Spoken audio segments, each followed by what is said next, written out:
Paper देखो कैसे आए, ठीक, पेपर कैसे आए,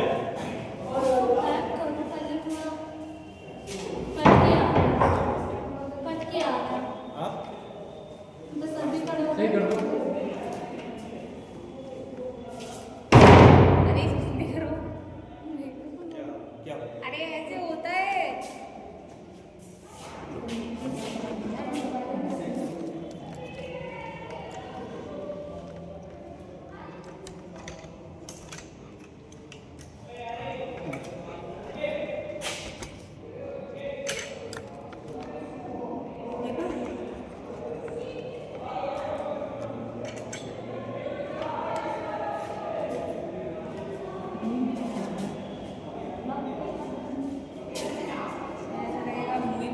चलो देखो पेपर का नाम क्या है, माइक्रोबियल फिजियोलॉजी, ठीक।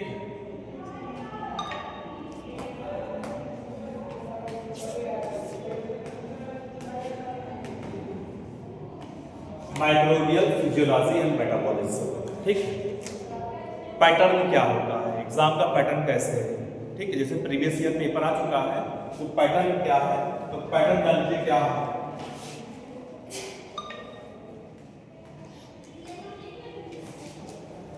10 क्वेश्चन जो आएंगे एग्जाम में वो MCQ बेस पे आएंगे, ठीक है। 10 क्वेश्चन क्या रहेंगे, MCQ बेस पे। MCQ जानते हैं? हाँ हाँ, मल्टीपल चॉइस क्वेश्चन, यानी एक क्वेश्चन रहेगा उसमें 4 ऑप्शन रहेंगे A B C D, ठीक। 10 रहेंगे और हर क्वेश्चन 1 नंबर का होगा, यानी 10 नंबर का ये। अगर आप 10 में 10 पूरा सही करेंगे 10 नंबर एक फिक्स है, क्लियर। फिर दूसरा जो क्वेश्चन रहेगा ये यूनिट 1, यूनिट 2, यूनिट 3 और यूनिट 4, ठीक है। इसमें से हर यूनिट से 2-2 क्वेश्चन आएंगे एग्जाम में, 2-2 क्वेश्चन आएंगे, लेकिन 2 में किसी एक को करना रहेगा, आपके पास इसमें भी चॉइस रहेगा, ठीक है। 2 में एक करना रहेगा। एक क्वेश्चन कितना है, 15 नंबर, ये भी 15 नंबर, ये भी 15, ये भी 15, कितना होगा 60 और 10 ये 70, ठीक है। 17 मार्क्स का, क्लियर।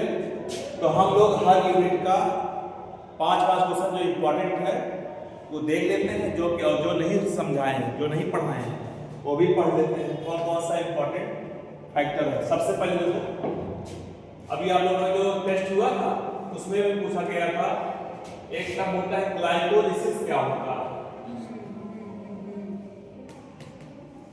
और एक टर्म होता है एटीपी फॉर्मेशन कैसे होता है,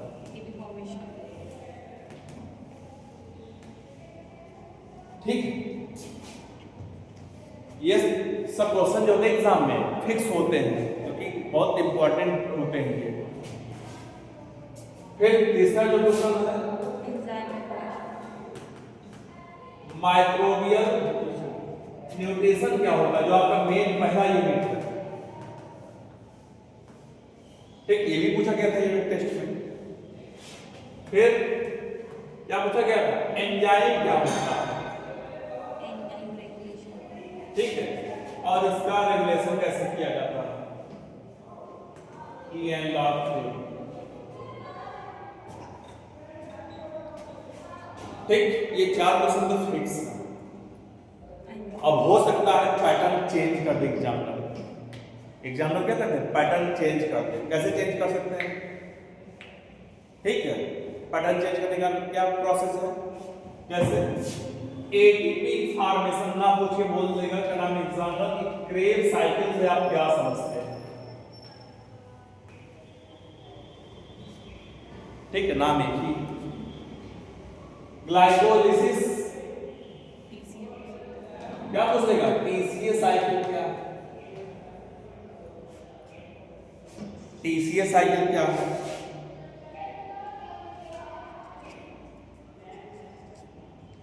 ठीक है। माइक्रोबियल न्यूट्रिशन पूछ लेगा। माइक्रोबियल के स्थान पे बैक्टीरियल न्यूट्रिशन क्या होता है? बैक्टीरिया के बारे में पूछ लेगा। ठीक है। फिर एक क्वेश्चन पूछ लेगा, सेंट्रल डोग्मा क्या होता है? कोई बताएगा? सेंट्रल डोग्मा क्या होता है? क्या? हाँ, ट्रांसक्रिप्शन ट्रांसलेशन। ठीक है, हमने बताया था ना एग्जाम में हो सकता है यही पूछ ले कि सेंट्रल डोग्मा से आप क्या समझते हैं, इसको ब्रीफ डिस्कस करके बताइए। ठीक है, अगर ये नहीं पूछेगा तो डायरेक्ट एग्जाम में क्या पूछ लिया जाएगा?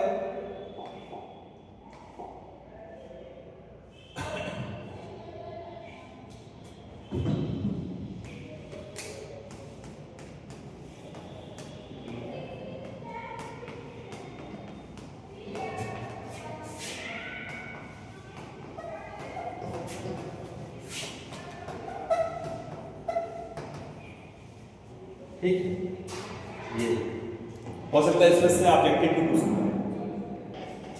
डीएनए से डीएनए बनना क्या कहलाता है? रेप्लिकेशन।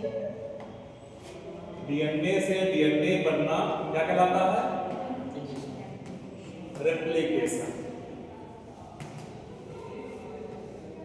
डीएनए से डीएनए बनना तो रेप्लिकेशन अलावा और क्या बोल सकते हैं? डुप्लीकेशन।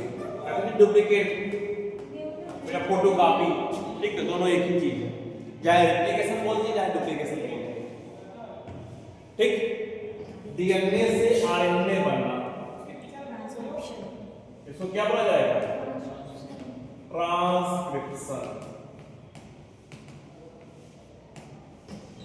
अब देखिए, डीएनए से आरएनए बनता है, आरएनए से भी डीएनए बनता है, इसको क्या बोल सकते हैं? Reverse transcription.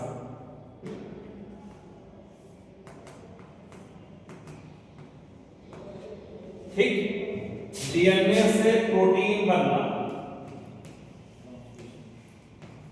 ट्रांसलेशन। ठीक, ये प्रोसेस, और इस पूरे प्रोसेस को क्या बोला जाता है? Central dogma. अभी कल की न्यूज है, डीएनए का जो डबल हेलिक्स मॉडल दिया था उनकी डेथ हो गई कल, 97 इयर्स। किसने दिया? डीएनए का double helix model.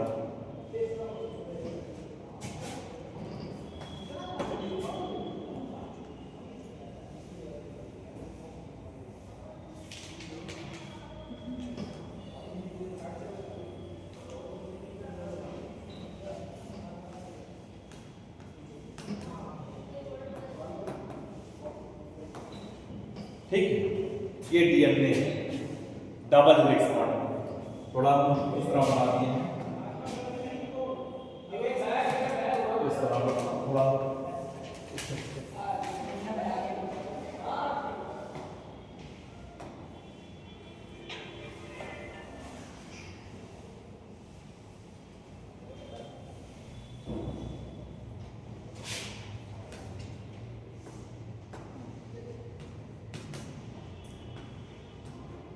Three into 5 ये क्या डिनोट किया जाता है?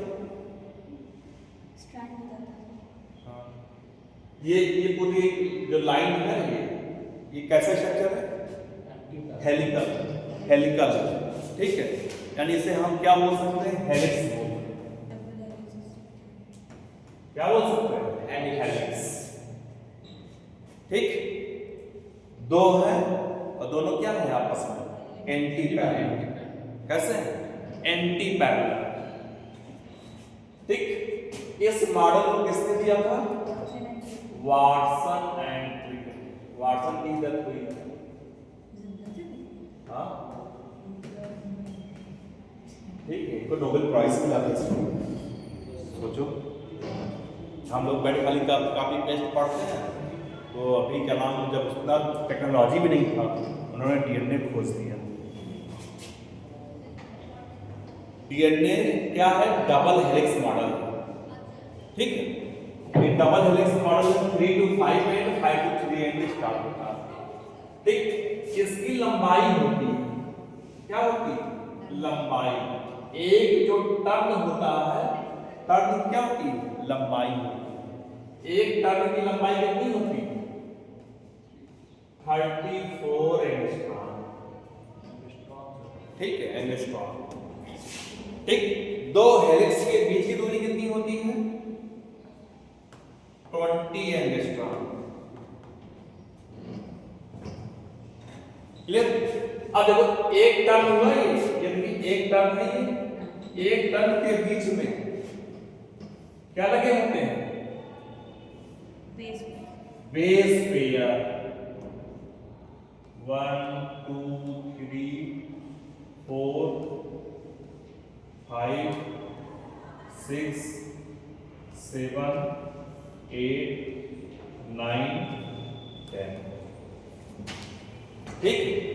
एक टर्न में कितने बेस पेयर लगे होते हैं? तो क्या बताएंगे? 10 बेस पेयर लगे होते हैं। हेलो, 10 बेस पेयर लगे होते हैं। अब बेस पेयर क्या होता है बता देना, ठीक। बेस पेयर क्या होता है? जैसे हमने कहा था डीएनए किससे मिलकर बना होता है। अगर पूछेगा डीएनए किससे बना होता है तो क्या बताएंगे? पॉलीन्यूक्लियोटाइड से और पॉलीन्यूक्लियोसाइड से बना होता है। डीएनए किससे मिलकर बना होता है? ठीक है, पॉलीन्यूक्लियोटाइड एंड पॉलीन्यूक्लियोसाइड से बना होता है। पॉली मतलब बहुत ज्यादा होता है।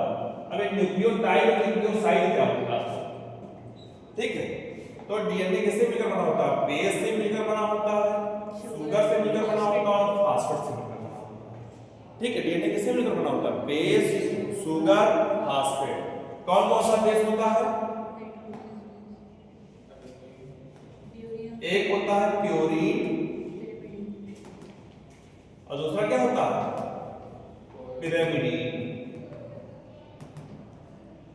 दो बेस पेयर होते हैं, प्यूरीन है, पिरामिडीन, ठीक है। प्यूरीन जो होता है डबल बेंजीन स्ट्रक्चर होता है और पिरामिडीन क्या होता है? सिंगल बेंजीन स्ट्रक्चर होता है। तो प्यूरीन में डबल बेंजीन स्ट्रक्चर होता है और पिरामिडीन में सिंगल। इसका एग्जांपल क्या है? एडेनिन और ग्वानिन। क्या होता है? एडेनिन और ग्वानिन। इसका ठीक है, साइटोसिन एंड थाइमिन, ठीक है। शुगर कौन सा होता है? पेंटोज। कौन सा शुगर पाया जाता है? पेंटोज। पेंटोज का फार्मूला क्या है? C5H10O5। और क्या होता है? फास्फेट, S3PO4, ठीक है। ये डीएनए का स्ट्रक्चर है।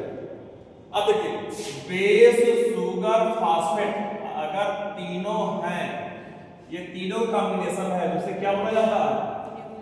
न्यूक्लियोटाइड।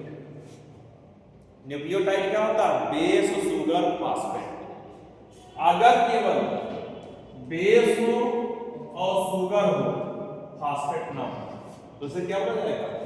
न्यूक्लियोसाइड, ठीक है। बेस, शुगर, फास्फेट न्यूक्लियोटाइड होता है और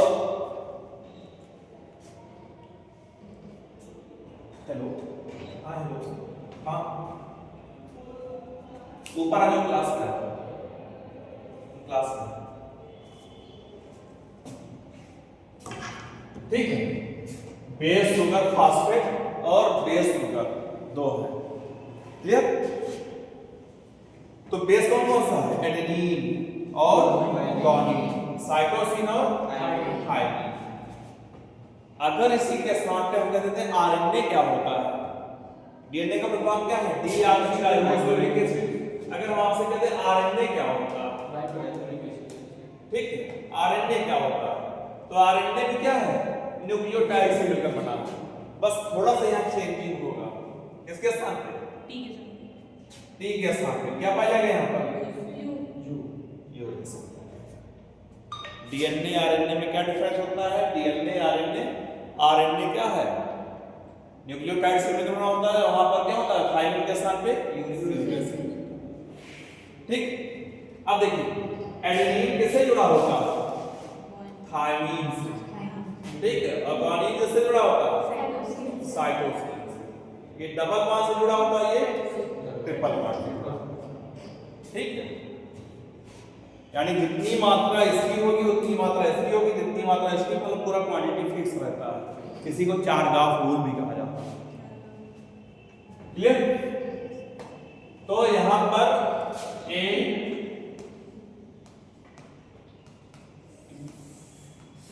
ऐसे सब कामों में जुड़ा रहता है। यानी अगर पूछा जाएगा, अब आप लोग अपने दिमाग से बताइए, डीएनए का एक टर्न में 34 एंगस्ट्रॉम दूरी तय करती है, तो एक टर्न की दूरी कितनी होगी?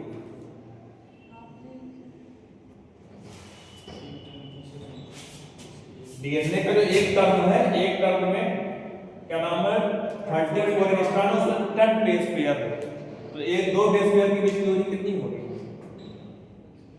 अरे इसी से 10 से डिवाइड कर दो, कितना है? 3.4 एंगस्ट्रॉम।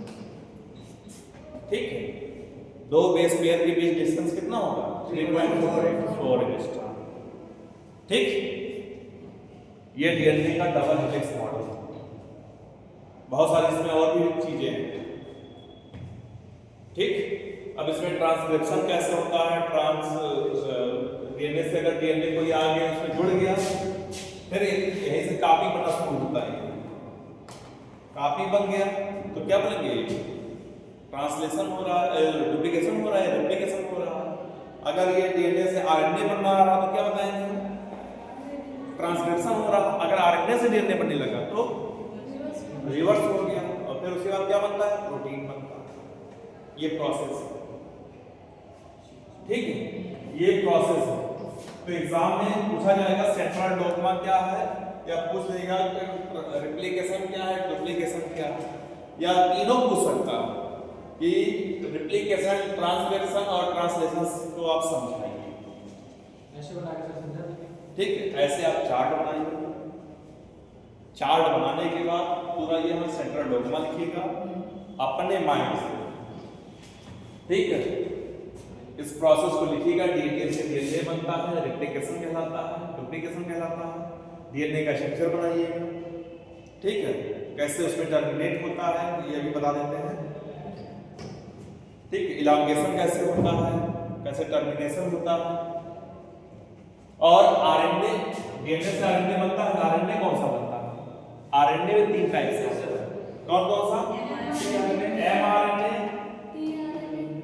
पीआरएनए और आरआरएनए। ठीक है, तो कौन सा आरएनए होता है? Messenger RNA. ठीक है, मैसेंजर आरएनए। तो ये इंपॉर्टेंट क्वेश्चन है, याद कर लीजिएगा। ठीक है, सेंट्रल डोग्मा, इसको नोट कर लो। इसको नोट करिए आप प्लीज।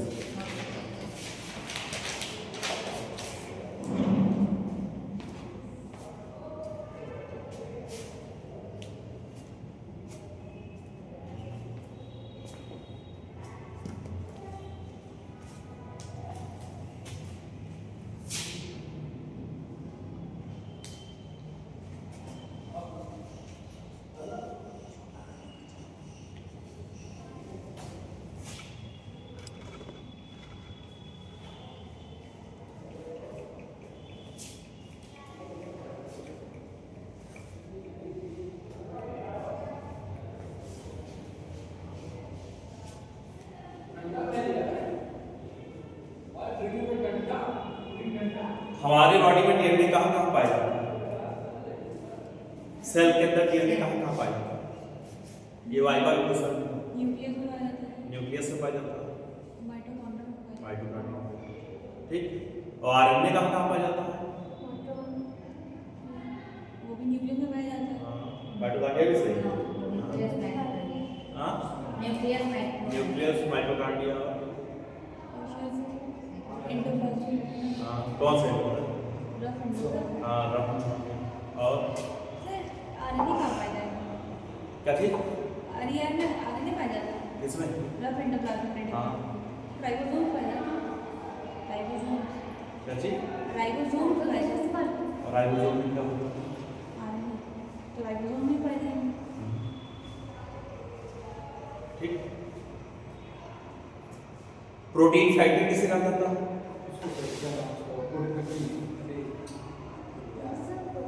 फैक्ट्री। सर पता नहीं याद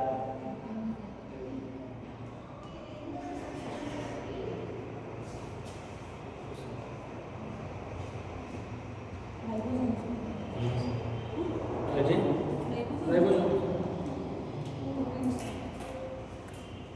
राइबोसोम जहां बनता है उसी को प्रोटीन फैक्ट्री कहा जाता है। सिंपल सा देखो, हम लोग का सेल है, हम लोग क्या है? सेल। ठीक है, हम लोग का सेल कैसा होता है? डबल मेम्ब्रेनस होता है। कैसा होता है? डबल मेम्ब्रेनस होता है। ठीक, डबल मेम्ब्रेनस होता है। और क्या बोलेंगे इसे? सेमी परमेबल होता है। कैसा होता है? सेमी परमेबल होता है। इसके अंदर क्या भरा होता है?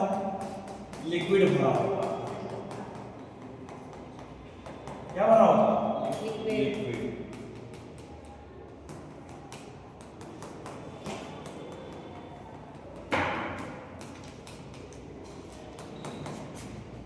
ये सेल मेम्ब्रेन है।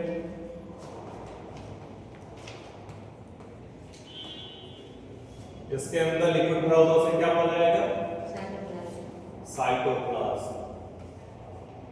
ठीक, इसमें मेन क्या होता है? न्यूक्लियस। क्या होता है? न्यूक्लियस। ठीक है, न्यूक्लियस में क्या होता है? क्रोमोसोम। ठीक है, क्या होता है? क्रोमोसोम। और क्या भरा होता है इसमें? न्यूक्लियोप्लास्ट। क्या भरा होता है? न्यूक्लियोप्लास्ट। और उसमें एक और फैक्टर होता है, ये देखिए, न्यूक्लियर मेम्ब्रेन।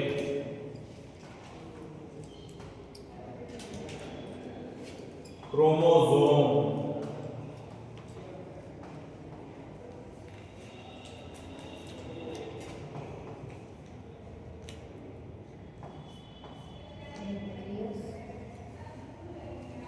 न्यूक्लियोप्लास्ट।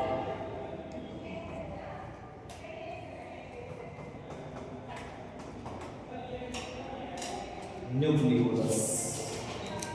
ठीक है, ये चार चीज मिलकर क्या बनाते हैं?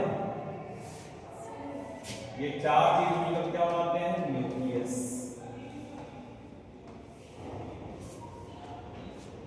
ठीक है, आपका जब वाइवा होगा, वाइवा में एग्जाम्पल आएगा, आपसे यही पूछा जाएगा सेल किसमें न्यूक्लियस पाया जाता है, किसमें न्यूक्लियस नहीं पाया जाता। जिसमें न्यूक्लियस पाया जाता है उसे यूकैरियोटिक कहा जाता है, और जिसमें न्यूक्लियस नहीं पाया जाता उसे प्रोकैरियोटिक होता है। इस लिविंग एरिया में, पूरे वर्ल्ड में कौन कौन से ऐसे ऑर्गेनिज्म हैं जो नॉन न्यूक्लियस हैं, जिसमें न्यूक्लियस नहीं पाया जाता? दो एग्जाम्पल होते हैं। कोई ऐसे लिविंग ऑर्गेनिज्म का नाम बताइए जो नॉन न्यूक्लिएटेड होते हैं, न्यूक्लियस होता ही नहीं, वो जिंदा लिविंग स्टेज में। चलिए, एक आंसर आ गया बैक्टीरिया। ठीक है, दूसरा नहीं, एल्गी नहीं।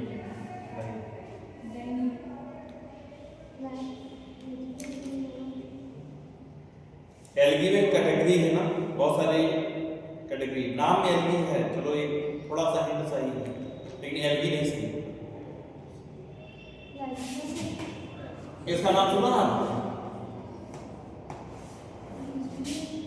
BGA, बेसिक ग्रुप होता है, जी से ग्रीन होता है, ए से एल्कीन होता है। ब्लू ग्रीन ठीक, ब्लू ग्रीन शॉर्टकट में BGA कहा जाता है। और इसी का दूसरा नाम है साइनोबैक्टीरिया। ठीक है, एक बैक्टीरिया है, एक साइनोबैक्टीरिया है। ठीक है, इसी को ब्लू ग्रीन एल्गी कहा जाता है। सर साइनोबैक्टीरिया, हाँ साइनोबैक्टीरिया, SYNO, साइनोबैक्टीरिया। बस इतने ही। हाँ, दो ही है। ठीक है, पूरे वर्ल्ड में दो ऐसे ऑर्गेनिज्म हैं, लिविंग ऑर्गेनिज्म, एक बैक्टीरिया है और एक साइनोबैक्टीरिया है, ब्लू ग्रीन एल्गी। साइनोबैक्टीरिया का दूसरा नाम BGA है, शॉर्टकट में बोला जाता है, इसका नाम ब्लू ग्रीन एल्गी है। और कोई एल्गी होगा तो यूकैरियोटिक है, केवल यही एक एल्गी ऐसा है जो ब्लू ग्रीन एल्गी। अगर आपसे पूछा जाए वर्ल्ड में सबसे पहले क्या आया होगा तो यही आया ऑर्गेनिज्म, ब्लू ग्रीन एल्गी। ठीक है, ब्लू ग्रीन एल्गी। और भी सारे क्वेश्चन आ सकते हैं। और किस तरह के बायोलॉजी क्वेश्चन आ सकते हैं? चलो अगला ऑब्जेक्टिव बता दे थोड़ा, आ जाओ।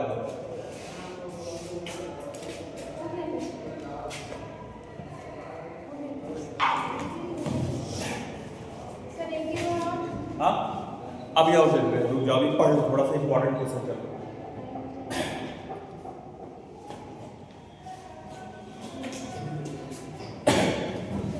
इधर देखो,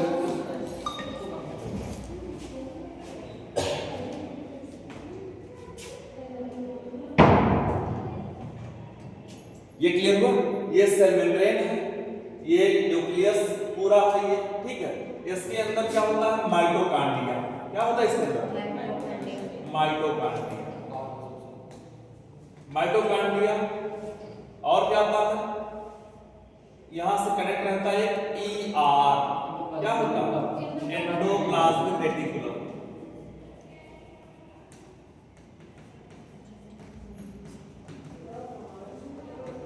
ठीक, और क्या होता है?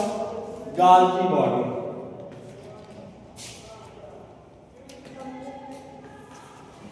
और क्या होता है? Ribosome, lysosome. ठीक है, ये सारी चीजें होंगी। अगर पूछा जाएगा कि नाम है DNA कहां पाया जाता है, तो DNA यहां पाया जाएगा। जो क्रोमोसोम है, क्रोमोसोम में जीन लगे होते हैं। जीन क्या है? DNA का ग्रुपिंग है, इसमें DNA लगे होते हैं। और कौन सा DNA पाया जाता है? किसमें? इसमें DNA पाया जाता है। ठीक, माइटोकॉन्ड्रिया। इसीलिए माइटोकॉन्ड्रिया को बोला जाता है ऑटोनॉमस बॉडी। ठीक है, ये आधा कंट्रोल तो ये करता है, आधा कंट्रोल ये खुद अपने आप कर लेता है। ठीक, माइटोकॉन्ड्रिया क्या करता है? क्या बनाता है यहाँ पर? ATP बनाता है। अगर आपसे पूछा जाएगा कि ATP का फॉर्मेशन कहाँ होता है, तो क्या बताएंगे? माइटोकॉन्ड्रिया में। ठीक है, कौन सी साइकिल चलती है? Krebs cycle. क्रेब्स साइकिल से क्या बनती है यहाँ पर? ठीक है, ATP का बनता है। एक बार में कितनी ATP बनती है?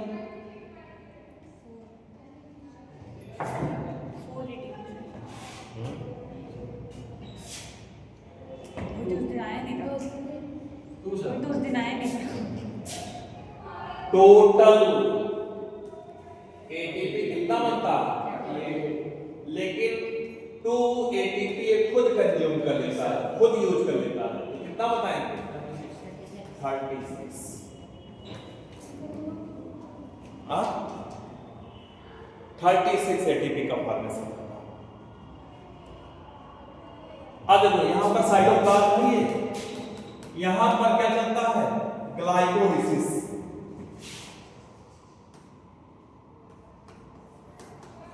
क्या चलता है? ग्लाइकोलिसिस। ग्लाइकोलिसिस क्या होता है? कहीं भी देखिएगा टर्म आ जाए लाइसिस,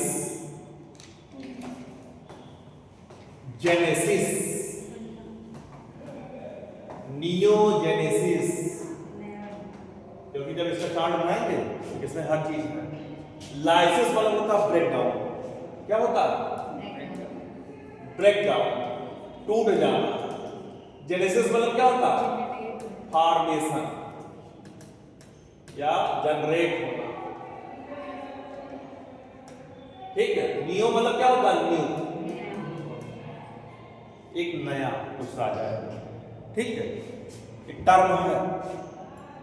तो ग्लाइको क्या पढ़ा हमने? ग्लाइको, एक ग्लाइको मतलब क्या होता है? ग्लूकोज। क्या होता है? ग्लाइको। देख लीजिएगा, जैसे हम लोग पढ़ते हैं ग्लूकोज, ग्लूकोज पढ़ते हैं, और क्या पढ़ते हैं? लिपिड पढ़ते हैं। ठीक है, ग्लूकोज पढ़ते हैं प्लस प्रोटीन पढ़ते हैं। क्या पढ़ते हैं? प्रोटीन पढ़ते हैं। तो इसको हम कॉम्बिनेशन में लिख देते हैं, ग्लाइको लिपिड।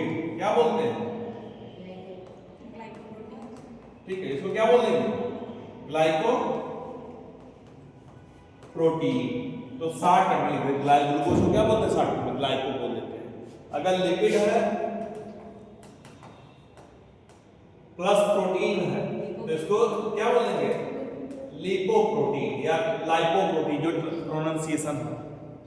ठीक, तो अलग अलग कैसे बोला जाता है? जैसे ग्लाइको आ गया मतलब क्या हो गया? ग्लाइको के टर्म आएगा उसमें मतलब क्या होगा? ग्लूकोज होगा। क्या होगा उसका टर्म होगा? ग्लूकोज।